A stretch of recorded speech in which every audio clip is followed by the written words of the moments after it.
অনুরোধ করা হচ্ছে এই গাড়ি কেউ পার হবে না।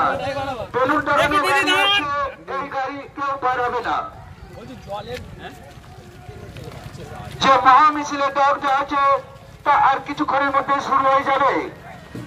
যে ফুল দিয়ে বা বেলুন দিয়ে যে গাড়িটা আছে পিছনের প্রত্যেকের কাছে অনুরোধ করছি আপনারা চলে আসুন।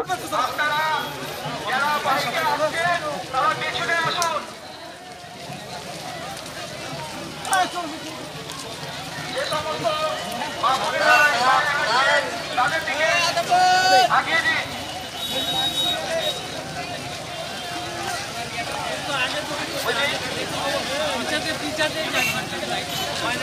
যে সমস্ত প্রচার গাড়িগুলো বারবার যাচ্ছে বাধা আছে আপনারা একটু আগে পিছিয়ে দাঁড়িয়ে যান।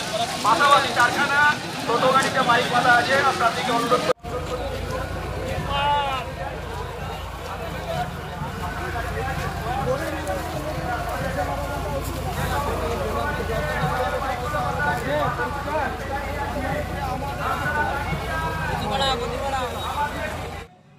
আজকের মিছিলটা তার কারণ হচ্ছে আমাদের অপরূপা পোদ্দার যিনি আমাদের প্রার্থী উনি হচ্ছে যেহেতু আমাদের টোটাল যে 7টা বিধানসভা এক একটা ডেট করে উনি প্রচারে যাচ্ছেন এবং ভোটারদের কাছে পৌঁছাচ্ছেন।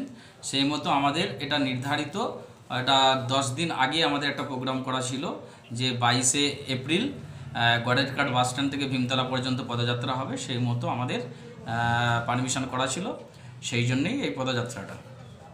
আজকে আমরা জানিয়ে দিয়েছি এই পদযাত্রায় যে হাজার হাজার মানুষ কর্মী সমর্থকরা আমাদের হাজির হয়েছিল।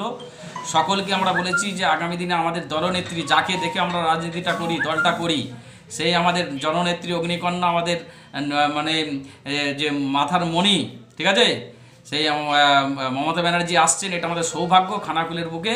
চাই আমাদের সকলকে আমাদের আবার বৃদ্ধ বনিতা সকলেই যারা তৃণমূল কর্মী আমরা বা সমর্থক যারা তৃণমূলকে ভালোবাসি জননেত্রীকে ভালোবাসি সকলকেই আমাদেরকে ওখানে কাতারে কাতারে হাজির হতে হবে। আমাদের এখানে বিজেপির একটা হাওয়া গোতা, এখানে কোনো বিজেপি নিস্তব্ধ, বিজেপি এখন প্রচারই নামতে পারেনি।